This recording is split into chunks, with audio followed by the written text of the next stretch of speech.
جب ہم اپنے ماں باپ کی زندگی میں آئے تو سب نے بڑی خوشیاں منائی. کسی نے تحفے دیے تو کسی نے مٹھائیاں بانٹی.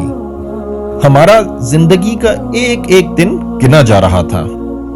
پھر زندگی کے دن مہینوں میں اور مہینے سالوں میں بدلتے گئے.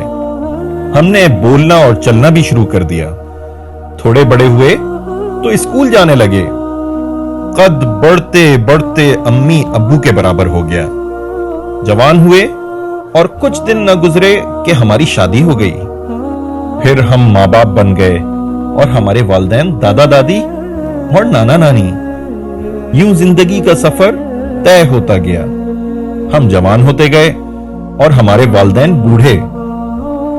ان کا جسم جھکنے لگا, وہ بیمار رہنے لگے اور پھر وہ ہمیں چھوڑ کر چلے گئے. اگلی باری ہماری ہے اور ایک دن ہم بھی یوں ہی اپنے بچوں کو چھوڑ کر چلے جائیں گے.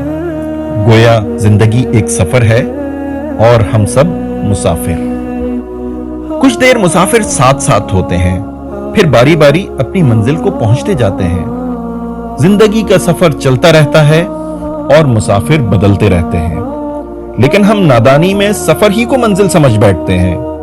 دیکھیے تو صحیح, ہم نے سفر کے دوران بڑے بڑے گھر بنائے, جائیدادیں جمع کی, سلطنت و اقتدار کے لیے ظلم کیے, لیکن ایک دن ان سب کو چھوڑ کر ہمیں چلے جانا ہے. ہماری مثال اس مسافر کی سی ہے جو 2 دن کو سفر پر نکلے لیکن ساتھ سامان 2 سال کا باندھ لے. زندگی کی ناپائیداری کو اللہ کے رسول صلی اللہ علیہ وسلم نے ایک بڑی خوبصورت نصیحت کے ساتھ سمجھا کر سمندر کو کوزے میں بند کر دیا. دنیا میں ایسے رہو جیسے کہ اجنبی ہو یا ایک مسافر. بچپن, جوانی, ادھیڑ عمر اور بڑھاپا یہ سب سفر کے گزرتے اسٹیشن ہیں جو مسافر کو بتاتے رہتے ہیں کہ آخری اسٹیشن بس آنے ہی والا ہے. ان گزرتے اسٹیشنوں سے ہم یہ دھوکہ نہ کھائیں کہ ابھی بڑا سفر باقی ہے. سفر بڑا قلیل ہے اور منزل آیا ہی چاہتی ہے.